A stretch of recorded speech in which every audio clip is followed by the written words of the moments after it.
kami Tuhan. Mengikut Engkau, mengiring Engkau.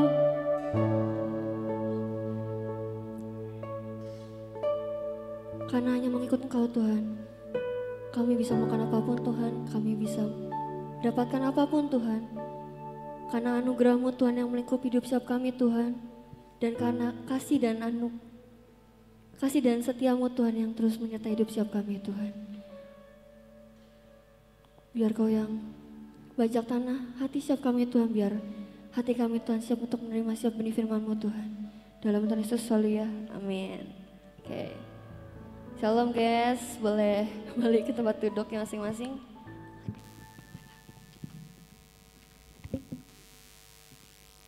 Oke. Yuk.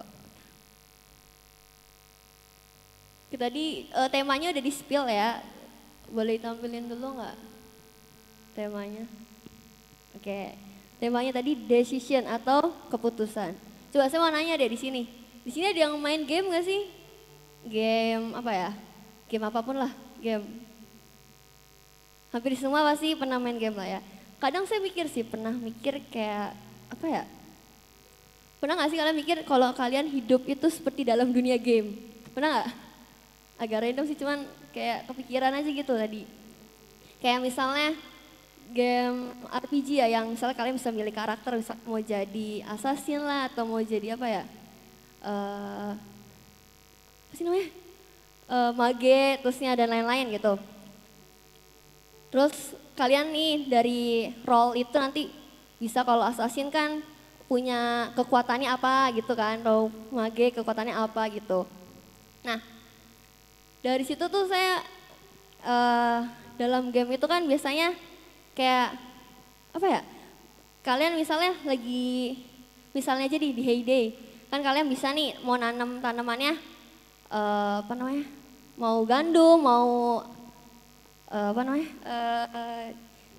jagung. Nah terus apa lagi, ada strawberry juga dan lain-lain kan. Terusnya kalian mau ternaknya apa juga kan bisa.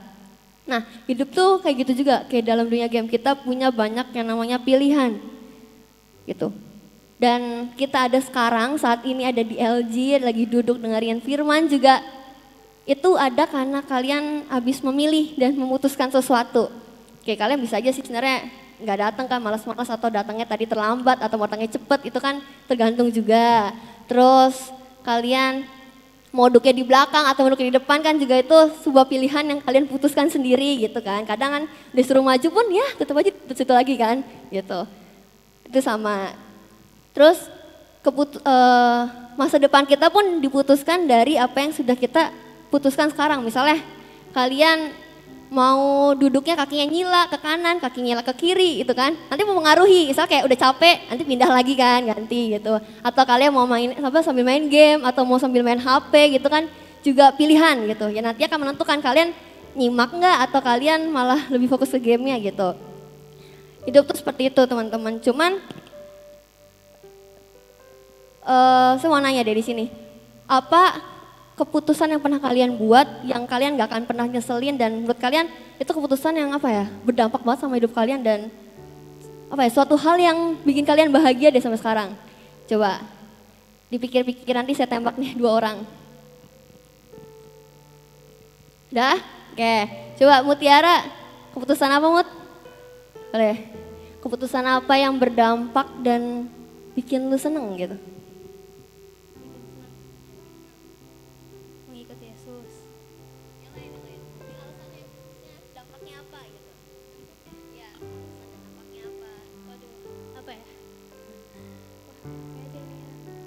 Dampaknya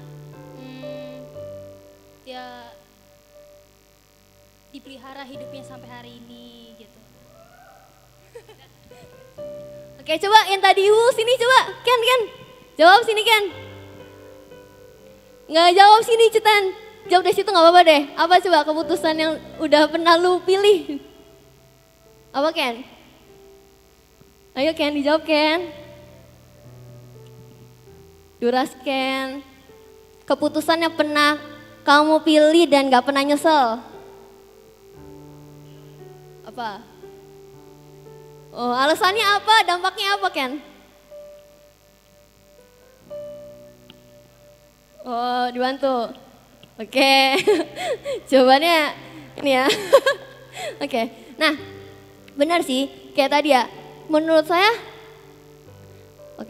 menurut saya keputusan yang menurut saya tuh nggak akan pernah nyesel deh. Kayak kalau lu emang jalan ini benar-benar, lu nggak akan nyesel gitu. Ya tadi seperti yang teman-teman kita sudah omong, yaitu mengikut Yesus. Kalau kita emang jalaninnya benar-benar, kita nggak akan pernah nyesel. Mungkin ada kalanya kita kayak ngerasa, apaan sih Tuhan, kayak kok dapetnya gini banget sih, atau kayak udah capek banget punya teman begini banget, punya atasan begini banget, punya partner begini banget, atau kayak masalah kayak gak kelar-kelar. Cuman kita harus tahu kalau ngikut Tuhan tuh ujungnya pasti baik gitu. Karena kita tahu sendiri bahwa Yesus sendiri adalah jalan untuk menuju yang namanya keselamatan itu sendiri, anugerah yang sangat besar buat hidup kita gitu. Nah, terus kalau kita mau yang namanya mengikut Yesus itu, kita nggak boleh yang namanya menjadi sama kayak orang lain gitulah kesannya. Kadang menurut saya gini, ada beberapa orang yang kalau misalnya disuruh ikut KKR atau ikut retret, kalau nggak ada temennya pasti nggak mau, ya nggak? Nah pasti banyak di sini yang nggak mau, kayak nyari dulu, lu ikut nggak, atau lu nanti tanggal segini ikut nggak gitu, pasti gitu. Saya juga soalnya kadang beberapa kayak gitu sih, kalau nggak ada temennya ya jadinya males gitu kan. Cuman yang jadi pertanyaan, tujuan kamu ikut retret atau KKR itu ya ikut Tuhan ya, atau ikut temennya gitu. Kadang ikut begituan itu jadi disalahartikan gitu. Kita malah jadi fokus yang sama yang namanya kayak suasananya, hebohnya dibandingkan sama Tuhan ya gitu. Harusnya kalau emang nyari Tuhannya ya mau ada teman, mau gak ada teman ya tetap tetap ikut gitu. Walaupun mungkin kesannya kalau buat orang introvert kayak mau terlalu ekspresif, mau loncat-loncat jadi bingung karena nggak ada yang bikin hype gitulah. Kesannya kan gitu. Cuman harusnya sih kita tidak tidak menjadi sama kayak yang lain, malah ikut-ikutan. Kalau ada teman baru, kalau nggak ada teman nggak mau gitu. Kayak misalnya di saat itu orang-orang banyak yang mengikuti Tuhan Yesus. Kayak misalnya Tuhan Yesus di sini, mereka ikut karena apa? Hype-nya di situ. Tuhan Yesus kemana? Ikut lagi karena hype-nya di situ juga gitu. Kayak bahkan sampai di Danau Galilea pun mereka ikut sama-sama naik perahu. Karena apa? Cuman kayak mau melihat sesuatu yang bakal Tuhan kerjakan aja di situ gitu. Nah, sedangkan kalau kita mengikut Tuhan itu perlu yang namanya adanya keberanian, terusnya iman dan juga ketaatan. Keberanian untuk memutuskan kita mau ikut Tuhan, terusnya keberanian untuk kita melangkah di jalan dan rencananya Tuhan, dan kita punya iman karena kita tahu nih ikut Tuhan itu kan tadi ya nggak 100% mulus gitu kayak di jalan tol. Bahkan jalan tol aja kadang ada yang kayak jalannya bekas tambalan jadi kayak nggak rata lah, tetap aja kayak jeglak-jegluk gitu loh, nggak rata gitu kan. Nah tapi tetap harus punya iman, punya rasa percaya sama Tuhan gitu. Kan ada ayatnya ya, saya lupa sih, ada di Mazmur deh kalau nggak salah. Kayak walaupun kita jatuh, Tuhan gak akan membiarkan kita tergeletak gitu. Tuhan akan terus mengulurkan tangannya dan mengangkat kita gitu. Dan juga perlu yang namanya ketaatan dan atau ketekunan. Kalau misalnya kita nggak taat atau nggak punya yang namanya ketekunan, bisa aja di tengah jalan di saat ada masalah datang, ya kita malah belok gitu. Karena udahlah capek Tuhan gitu. Mau istirahat aja, nggak mau Tuhan-Tuhanan gitu kan. Biasa kan kayak orang yang imannya kecil biasanya seperti itu gitu. Sedangkan kita harus di sini punya iman yang besar kan. Amin. Amin. Oke. Nah, di sini saya mau bawain satu tokoh Alkitab yang punya tadi keberanian, iman dan juga ketaatan. Coba ada yang bisa nebak nggak siapa? Tokoh di Alkitab yang punya keberanian, iman dan ketaatan. Ada yang tahu? Abraham, Daud, terus siapa lagi? Oke, tadi udah disebut ya, ada banyak Abraham, Daud, dan lain-lain. Cuman tokoh yang mau saya bawa ini bukan dari mereka. Contoh yang mau saya bawa itu ada yang namanya Rahab. Tahu kan Rahab? Oh ya, dia itu kan perempuan sundal, perempuan gak bener lah di Yeriko gitu. Terusnya di saat itu kan bangsa Israel itu mau yang namanya mengelilingi negeri Yeriko gitu. Mereka kan dijanjikan Tuhan untuk yang namanya menaklukkan tanah Kanaan. Nah, di saat mereka mau menaklukkan tanah Kanaan itu, Yosua itu yang menggantikan Musa itu dia mengirim 2 mata-mata buat mengamati negeri Yeriko itu. Dan mereka pun mata-matanya itu pun mendatangi rumah dari Rahab ini dan ketahuan sama Raja Yeriko ini. Sampai Raja Yeriko ini nih nyuruh buat orang-orangnya tuh datang ke rumahnya Rahab. Coba buka di Yosua 2 ayat 4 deh kalau nggak salah. Coba.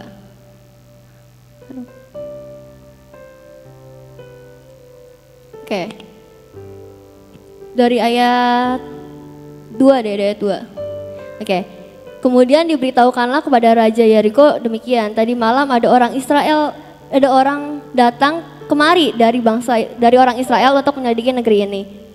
Maka Raja Yeriko menyuruh orang kepada Rahab mengatakan, bawalah keluar orang-orang yang datang kepadamu itu yang telah masuk ke dalam rumahmu sebab mereka datang untuk menyelidiki seluruh negeri ini. Tapi perempuan itu telah membawa dan menyembunyikan kedua orang itu. Berkatalah ia, memang orang-orang itu datang kepadaku tapi aku tidak tahu dari mana mereka. Dan selanjutnya ya, itu satu perikop ngomongin tentang Rahab itu. Nah, di sini kita tahu bahwa orang-orang itu kan disembunyikan oleh si Rahab. Rahab tuh membantu orang Israel yang yang kebetulan orang yang dia sembunyikan itu orang dari luar bangsanya gitu. Nah, di sini kita bisa tahu bahwa Rahab itu punya yang namanya 2 pilihan. Dia itu kan pilihan yang pertama itu kan dia tahu nih ada pengintai. Tapi dia punya pilihan untuk bodoh amat sama pengintainya atau ngelindungin kan. Tapi yang dia pilih tadi kan dia menyembunyikan kedua pengintai itu. Itu pilihan pertama yang dia pilih. Dan ternyata dia itu ketahuan gitu kalau misalnya ada 2 pengintai yang tadi mampir ke rumahnya. Tapi kita bisa tahu tadi ya bahwa pilihan yang dia buat itu tadi menyembunyikan. Walaupun di saat orang suruhan rajanya itu datang dan menanyakan kepada Rahab. Coba kalau misalnya kalian suruh milih deh pilihan pertama.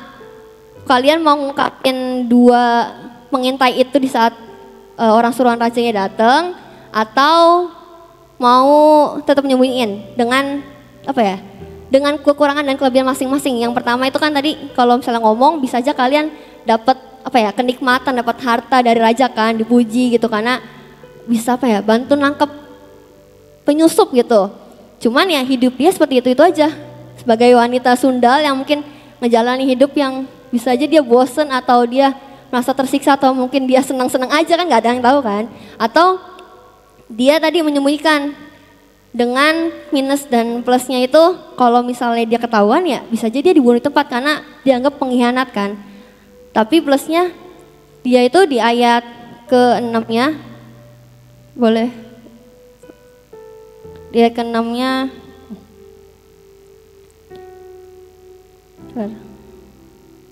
di ayat ke-8 9. Nah, dia tuh di ayat 9 ini dia ngomong kalau dia tuh dia tuh tahu kalau misalnya Allah atau Tuhannya orang Israel itu Tuhan yang sangat mengerikan lah buat mereka orang-orang luar Israel gitu. Sampai mereka tuh ketakutan gitu. Jadi plus yang dari dia milih menyembunyikan itu cuman karena dia percaya hidup dia mungkin bisa selamat nih dari bisa selamat karena dia percaya kalau misalnya Tuhannya orang Israel tuh bisa menyelamatkan hidupnya gitu dari kehidupan biasa yang dia lakukan. Coba kalau kalian milih mana? Kesenangan karena dapat harta, dapat kelimpahan atau dipuji raja, dapat perhatian rajanya atau hidup yang mungkin gambling nih, kalian percaya sama Tuhan orang lain malah kayak nggak tahu nih bakal selamat atau enggak gitu. Kalian pilih yang mana? Yang pertama ya, kebanyakan ya. Saya juga awalnya pasti milih yang pertama lah kayak kalau sama raja tuh udah pasti enak gitu lah. Apalagi kan kalian hitungannya jadi kayak menyelamatkan suatu negara gitu. Dibandingkan kayak lu malah ikut-ikutan sama Tuhannya orang lain yang kalian belum tentu pasti ngerasain kehebatan ataupun mukjizat dari Tuhan orang lain itu gitu. Tapi dia punya iman, dia mau percaya sama Tuhannya orang Israel teman-teman. Menurut saya itu keputusan yang agak berat sih kayak hidupnya dan keluarganya pun dipertaruhkan kalau sampai ya dia tuh ketahuan gitu. Nah, tapi di ayat ke-10 itu dia ngomong, sebab kami mendengar bahwa Tuhan telah mengeringkan laut Teberau di depan kamu sehingga kamu berjalan keluar dari Mesir, dan apa yang kamu lakukan kepada dua orang raja Amori yang di seberang sungai Yordan, yakni kepada Sihon dan Og yang telah kamu tumpas. 11. Ketika kami mendengar itu, tawarlah hati kami dan jatuhlah semangat setiap orang menghadapi kamu, sebab Tuhan Allahmu ialah Allah di atas dan di atas Allah di langit dan di atas dan di bumi di bawah. Nah, iman dia tuh cuman percaya dengar-dengar nih kalau misalnya Tuhannya orang Israel tuh ya sehebat itu gitu. Dia belum pernah ngerasain sendiri. Dia cuma punya iman itu. Tadi ya, yang pertama dia punya keberanian. Keberanian apa? Buat memutuskan sesuatu hal yang dia itu belum tentu tahu endingnya bakal kayak gimana gitu. Yang kedua, dia punya iman buat dia percaya sama Tuhannya orang Israel gitu. Terus dan dia pun walaupun cuma punya iman seperti itu, tapi dia tetap mau ngomong loh sama orang-orang orang dari pengintai itu. Dia ngomong sendiri kalau misalnya sampai tadi ayat ke 14. Dia ngomong kalau misalnya 11. Oh, nomor 12. Dia ngomong kalau misalnya sampai nih ya tembok Yeriko ini atau Yeriko ini jatuh ke tangan orang Israel, dia ngomong ke dua pengintai itu kalau misalnya nyawa dia dan keluarganya itu harus diselamatkan, karena ya dia udah nyelamatin kedua pengintai itu gitu. Bahkan sampai dia ngebohongin orang suruhan raja yang menurut saya orang penting gitulah, yang harusnya tidak boleh dibohongin atau tidak boleh melakukan hal-hal yang tidak baik gitulah, karena kan sangat bahaya ya. Tapi dia mau yang namanya berani melakukan suatu hal yang menurut saya agak sulit sih, kayak misalnya saya ngomong ke Oma nih ya, Oma nanti kalau misalnya sampai saya kenapa-napa tolong selamatin keluarga saya aja nggak berani kayak ngomong kayak gitu, apalagi ke Bom juga kayak berani banget gitu kan, kayak lu siapa sih gitu minta-minta kan, kayak penting-penting amat. Bisa aja juga kedua pengintai itu ngebohongin kan, kayak oh iya nanti saya selamatin ya bla bla bla bla, ujung-ujungnya selamatin gitu kan, bisa aja. Cuman dia tetap mau yang namanya menaruh harapan ke kedua orang yang menurut saya tidak jelas gitu lah ya. Nah, dan setelah itu walaupun di ayat selanjutnya di ayat 16 kalau salah, kedua orang pengintai itu tuh dia berjanji kalau dia akan menyelamatkan Rahab dan keluarganya gitu.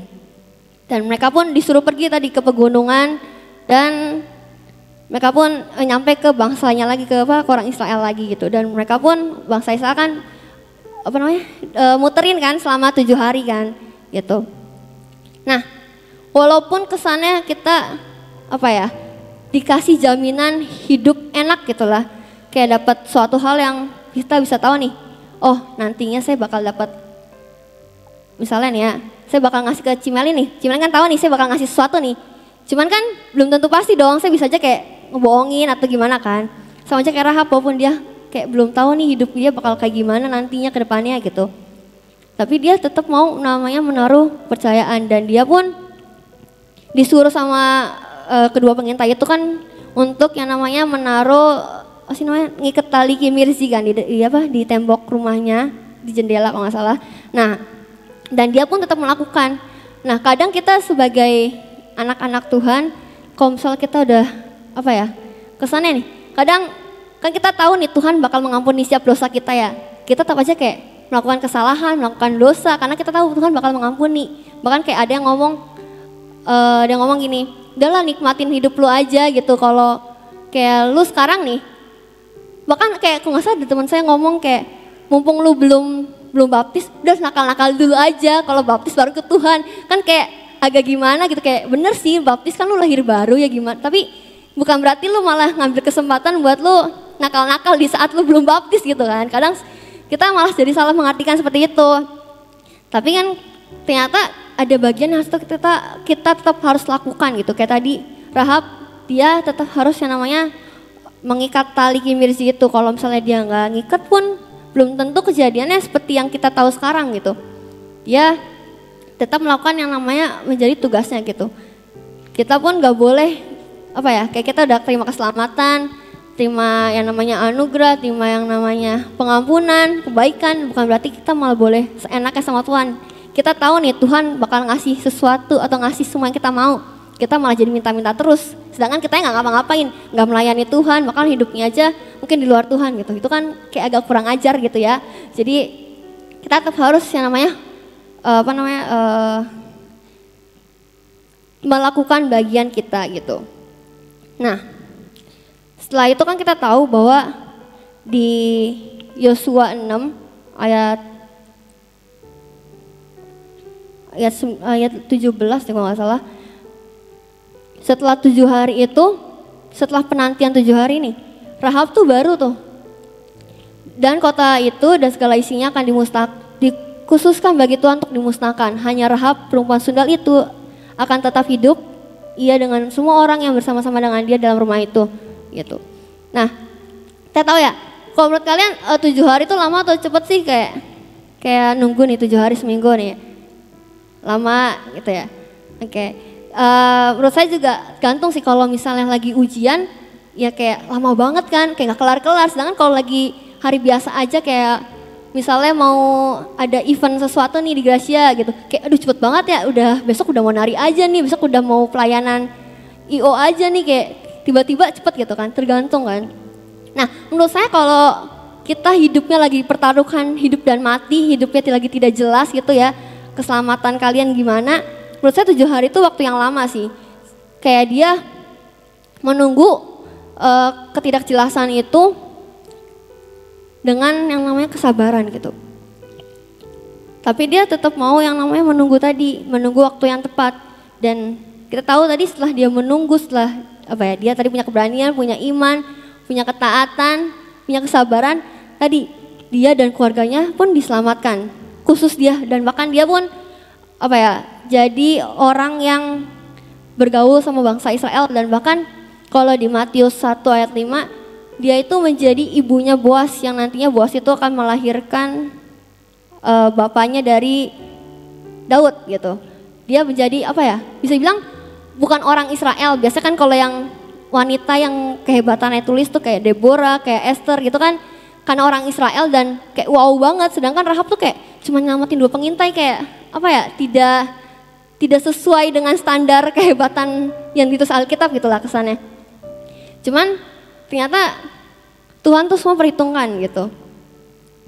Jadi bisa bilang dia jadi orang yang Tuhan kasih yang namanya anugerah dan juga berkat yang melimpah, sampai dia bisa menjadi salah satu dari keturunan yang melahirkan Tuhan Yesus gitu.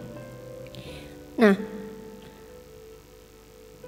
di sini saya mau sharing sesuatu sih. Jadi kayak mungkin ini, nggak ada anak CG saya juga ya, oke. Jadi saya udah sharing ini di CG sih. Jadi nggak kelihatan. Kayak hampir semua di sini tahu saya habis dari Makassar kan, tanggal 2 kemarin gitu baru pulang. Jangan gitu dong. Baru balik tanggal 16 kemarin. Kayak awal pertama kali tuh kan lagi bareng Civitki juga kan. Kayak tiba-tiba Civitki tuh ngomong, "Kamu udah di WA Cimel belum?" Saya kayak, "Apaan nih? Kayak Cimel aja nggak WA, kagak ngomong apa-apa, kagak kode-kode nggak ada kode apa-apa gitulah." Terus udah gitu saya nanya Civitki kan, "Emang kenapa sih?" Dia ngomong, "Nunggu Cimel aja." Kan jadi nyebelin ya, cerita setengah-setengah gitu kan, kayak nanggung gitu. Udah gitu setelah itu nggak lama Cimel ngechat, Cikanis dulu yang ngechat, baru cuma ngomong gini, "Udah kasih tahu belum Naf sama Cimel?" Lah pada baik ya 2 orang gitu. Terus ujungnya lama-lama Cimel ngasih tahu sih gitu. Dan saya kasih tahu kalau saya bakal pergi ke Makassar gitu, gantiin Civitki kan. Dan yang saya yang saya takutin tuh ternyata saya sama Ica doang berdua gitu, kayak kita anak bawang yang nggak ngerti apa-apa, yang biasa ngintil-ngintil doang. Tiba-tiba disuruh pergi, kayak kalau perginya ke Bandung atau ke Jakarta, ke Bekasi kayak, atau ke kota-kota yang pernah kita datangin sih oke ya, ini keluar pulau, kagak tahu siapa-siapa di sana gitu kan. Kayak cuma diomong gitu doang. Sedangkan kayak kita tuh intinya kita juga bukan senior di sini kayak yang udah puluhan tahun di sini kan juga enggak kan. Kayak baru-baru juga masih kecil juga hitungannya di sini. Mungkin rohaninya juga mungkin masih kecil cuman kayak kok bisa gitu lah. Terusnya kayak saya tuh apa ya bener-bener gak langsung nerima gitu. Saya langsung kayak ngomong ke Cimel kan, Ci kalau saya ngasih taunya nanti boleh gak gitu. Terus Cimel ngomong secepatnya ya kalau bisa malam ini. Waduh Ci gimana ya besok pagi aja gimana, yaudah secepatnya ya gitu diinfoin. Oke sih kayak terus saya tuh bingung ya harus gimana gitu. Kayak ada yang ngomong terima aja kesempatan gitu-gitu kan. Terus juga kan harus ngomong ke Bom, kasih ngomong ke Bom kayak kok ini gimana nih kok saya di WA Cimel kayak gini gitu kan. Terus Ko Bom nanya deh kayak ya kamu gimana? Kayak ya saya juga gak tahu, kalau saya tahu juga saya gak akan ngomong kok, kayak ngapain saya ngomong lagi gitu. Mending ngomong kayak kok saya ke Makassar ya bla bla bla. Ini kan saya nanya ya. Jadi kayak gimana ya?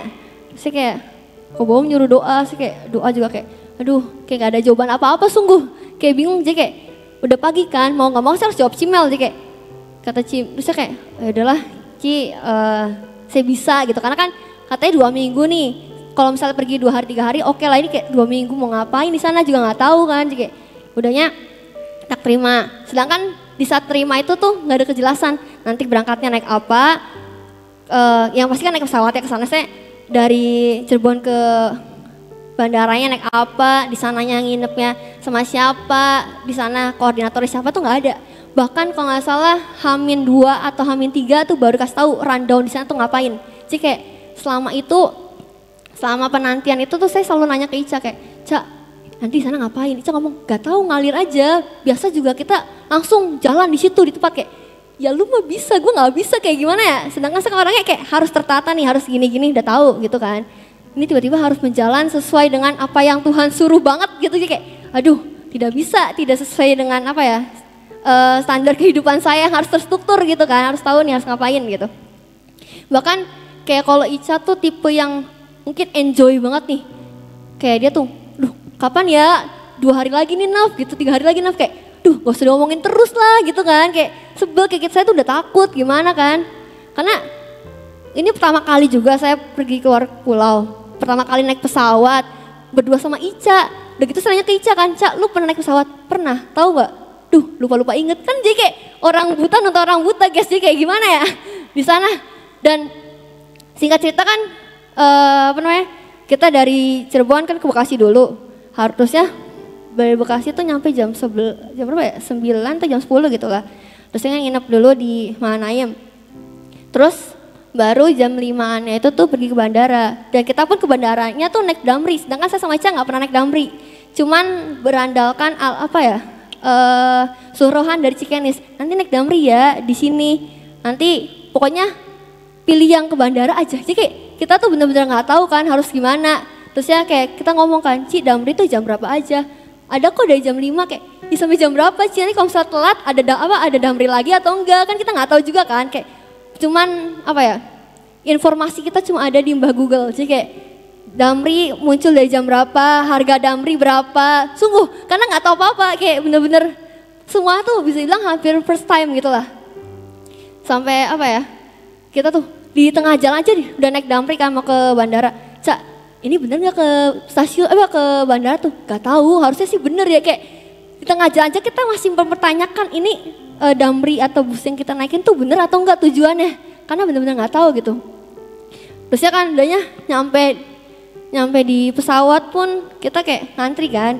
Di sini tuh ada yang bagian, kan apa namanya, namanya buat naruh koper. Cabin, bagasi, apa sih bukan, ya buat iniin cabin gak sih? Yang buat apa namanya, naro itu loh koper. Apa? Bukan. Check in, buat apa sih? Nah itulah ya, nggak tahu saya juga sampai sekarang saya nggak tahu deh lupa. Terus kayak kita kan ngantri nih, kita sama Ica tuh kayak jangka tengah di sini ada beberapa buat naro, apa sih namanya, buat naroin koper bagasi kan. Di sini juga ada kayak, Cak ini barisnya yang mana? Kok orang barisnya rame di sini kagak rame. Tapi kenapa mereka nggak di sini gitu kan? Kayak kita bingung gitu lah. Ica ngomong, Ica juga nggak tahu loh. Kayak dan dilihat-lihat, oh ternyata di sini buat ke apa sih kayak Sumatera, terusnya dia mau ke NTT, NTB gitu lah. Terusnya kayak, oh ternyata buat ke Kalimantan tuh di sini kayak, oh pantesan ramai di sini gitu kan. Kayak makanya saya aneh, yang lain sepi, kenapa nggak ke sana? Kenapa harus rame-rame gitu kan? Kayak kita sebelah bingung deh ya. Terusnya singkat cerita udah masukin bagasi nih kopernya nih, udah ngambil koper nih. Saya sama Ica tuh masuk dulu, nyoba masuk ke dalam, lihat-lihat. Jadi biar kalau misalnya tiba-tiba kita ngaret masuk, kita udah tahu nih jalannya mau kemana. Karena saking nggak tahu apa-apanya gitu. Oh, udah masuk, udah di depan buat apa sih check-in ya, masuk pesawat. Kita keluar lagi, kayak cuman buat lihat doang. Oh udah pasti nih, jalannya ke sini pasti sini. Oke, udah kita keluar lagi nih, makan di luar tempat bagasi itu. Pasti buat apa sih namanya, cabin itulah ya. Buat cabin, terus kita makan di luar gitu. Kayak bener-bener nggak tahu apa-apa gitu. Terus kayak kita nunggu, terus kayak lama banget nunggunya. Tapi kayak nggak delay, kayak kita boring banget lah, harus ngapain, kayak anak-anak terlantar gitu, kayak cuma bawa tas, kayak nungguin di situ kan. Kayak kita aja mau tidur tuh harus ganti-gantian. Kalau Ica tidur, saya nggak boleh tidur gitu lah. Karena kan kita tidak tahu ya di sana bakal terjadi apa ya. Jadi kayak bener-bener kayak anak kecil yang kehilangan ibunya gitu loh, kayak ini harus gimana gitu lah. Kita bingung banget gitu. Terusnya masuk ke apa namanya, tempat buat mau naik ke pesawat itu kan bisa di tempat kumpulnya dulu kan. Nah ya boarding kayak lah. Terus kayak kita tuh bingung kan, kita tuh nggak ngeprint tiket. Orang lain tuh pada megang tiket, kita tuh bingung harus ngeprint tiket atau enggak gitu, sumpah. Kayak bener-bener bingung banget gitu kan. Kayak yang lain tuh megang tiket kan.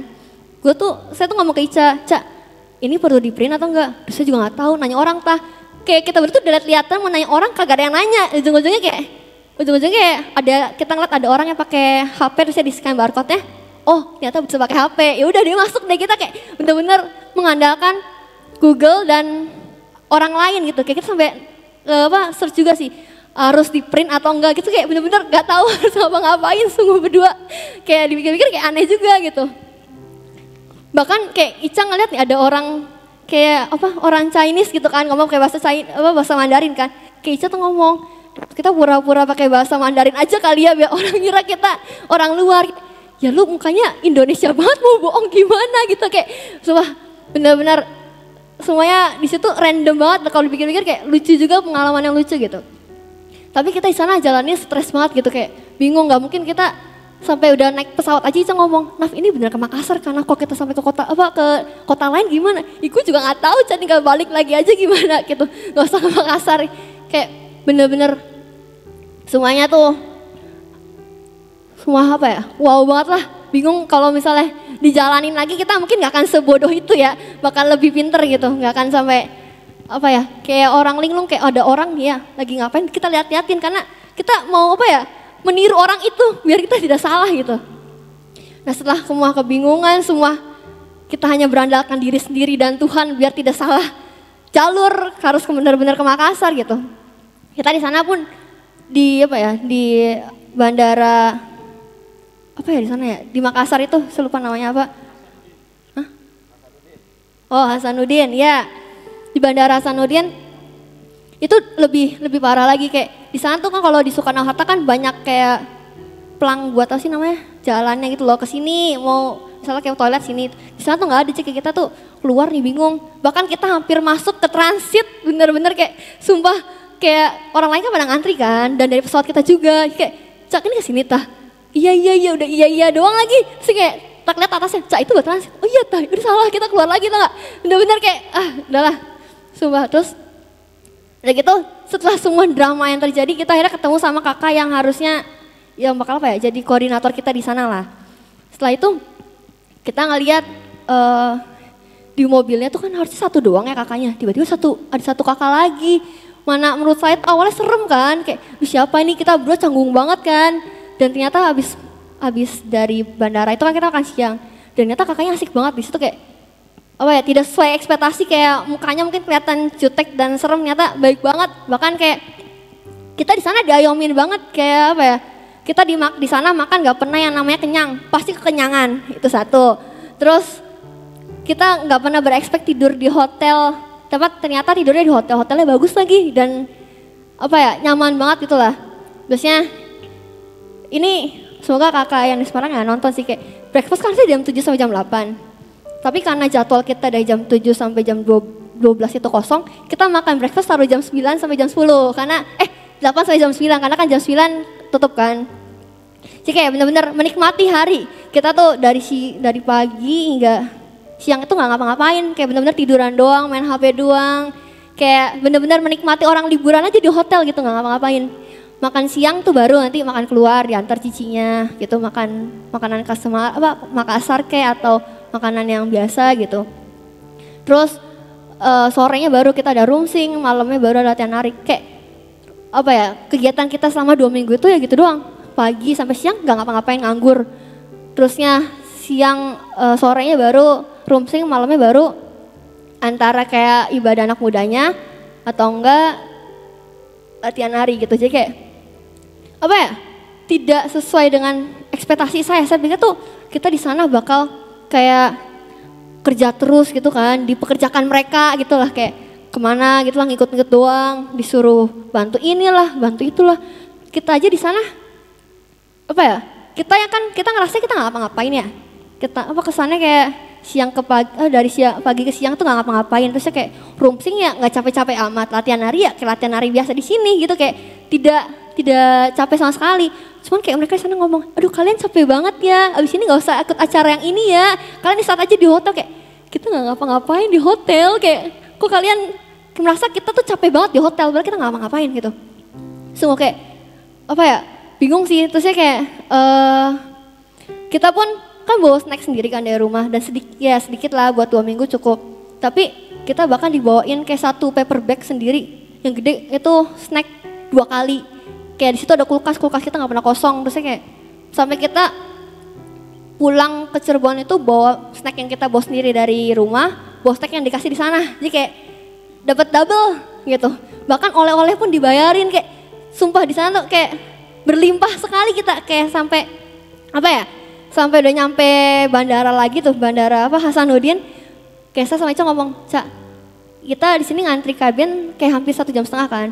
Kayak kita emang bener-bener udah napak bumi ya, setelah keluar dari hotel tuh udah tidak bisa ngawang-ngawang lagi, tidak bisa menikmati semua kesenangan dunia gitu lah. Kesannya kayak udah kayak sumpah ngantrinya lama banget, kayak 1,5 jam gitu kan, berdiri doang.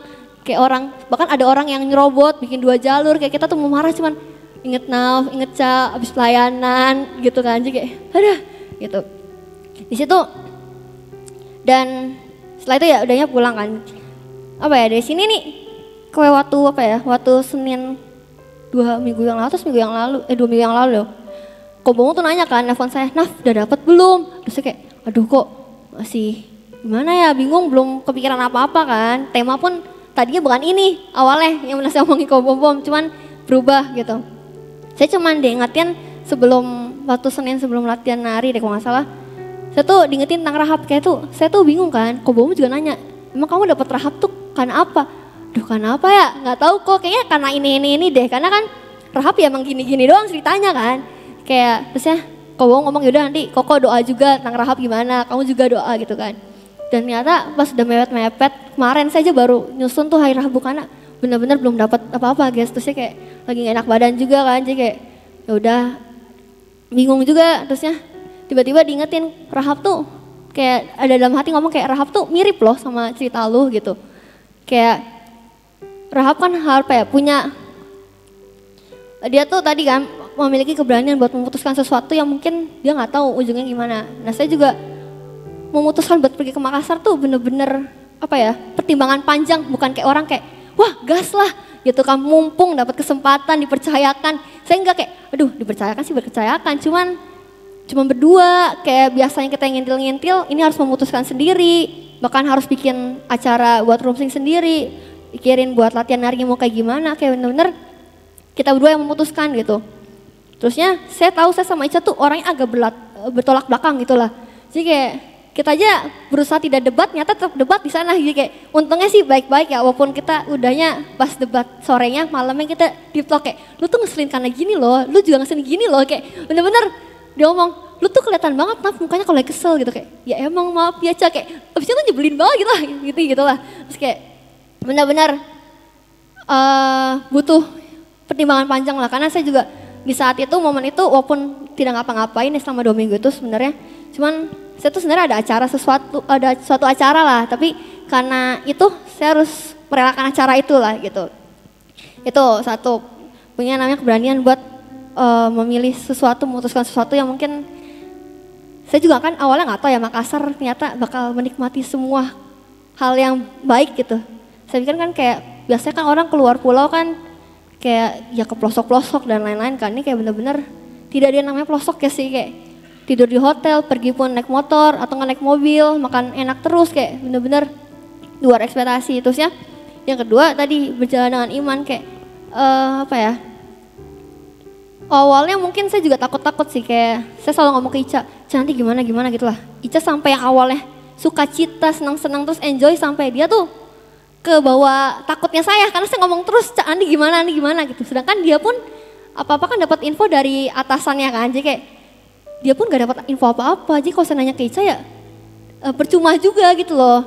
Jadi kayak sampai kayak semuanya berjalan dengan iman lah, kayak mulai dari naik damri di bandaranya, kayak bener-bener kita nggak ngerti apa-apa, cuman kayak Tuhan ini semoga nggak salah, Tuhan semoga bener sampai Makassar gitulah. Nggak perlu, sempat juga kepikiran ini nanti kalau naruh koper di sini bener nggak ya, kayak binian ini takut salah, apa barang-barang kita salah gimana gitu. Ini ya semua tuh kita pikirkan skenario terburuknya gitu, kayak takut banget kita. Cuman ya berserah doang lah gitu. Terus kita menjalani dengan ketaatan juga, kayak kita disuruh sama Cikenis naik damri sini, kita ya taat walaupun sebenarnya awalnya saya mikir ya, Cak damri kan harganya segini, mending kita naik Bluebird atau naik apa gitu yang lebih pasti nyampe bandara dibandingkan damri yang kita tidak tahu bakal kemana gitu. Cuman kita ujung-ujungnya tetap taat walaupun agak takut-takut dikit gitu. Nah di situ apa ya, saya nggak tahu sih kalian hidupnya sama Tuhan atau jalan apa ya, perjalanan hidup kalian sama Tuhan tuh seperti apa. Kayak kadang di rumah saya bosan sih denger kayak dulu papi tuh gini, kayak saya ngomong kayak dalam hati, atau kadang saya keceplosan ngomong sih ke mami kayak, ya papi hidupnya gini ya karena itu papi dulu begitu gitu loh, saya sama papi beda. Kayak apa ya, jalan hidup saya sama kalian pun beda-beda gitu. Mungkin saya menikmati semua yang baik itu kemarin, bisa aja kalian nanti, atau kalian mungkin udah dia menikmati duluan kan, gak ada yang tahu juga kan. Kalian tahu kan cuma kalian sama Tuhan gitu.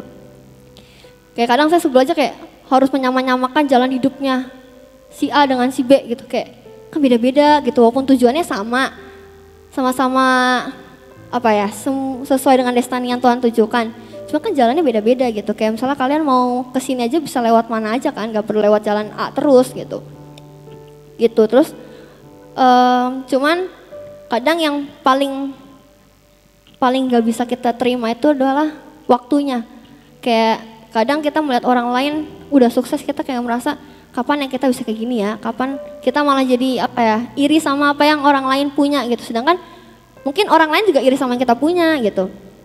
Gak semuanya yang kita lihat itu baik gitu, bisa aja orang lain menyembunyikan rasa tidak enaknya atau tidak baiknya itu di dalam diri masing-masing gitu. Karena kan kita semua pengennya terlihat perfect ya guys. Gak ada yang pengennya kelihatan jelek gitu kan, pasti pengennya semuanya kelihatan yang paling terbaik yang bisa dia tampilkan gitu. Terus kemarin tuh saya dapat ayat di Roma 8 ayat 2 Roma 8 ayat 28. Boleh dibuka. Oke. Coba baca bareng-bareng ya. Yuk. 1, 2, 3. Kita tahu sekarang bahwa Allah turut bekerja dalam segala sesuatu untuk menyatakan kebaikan bagi mereka yang mengasihi Dia, yaitu bagi mereka yang terpanggil sesuai dengan rencana Allah. Nah, mengikut Tuhan tuh mungkin tadi menuntut keberanian dan iman dan semua semua didikan semua prosesnya dan semua mungkin yang gak enaknya gitu. Cuman yang kita tahu bahwa berkat atau kebaikan Tuhan itu pasti akan selalu menyertai kita. Dan waktu Tuhan tuh pasti yang terbaik. Tadi saya keinget khotbahnya Bulani waktu itu, kayak Bulani ngomong ikut Tuhan tuh ngeri, sedep, kayak sedepnya tuh cuman sesaat gitu. Kayak kita misalnya lagi sekolah, kayak kita sekolah kan biasanya kan tiga mata pelajaran baru istirahat kan.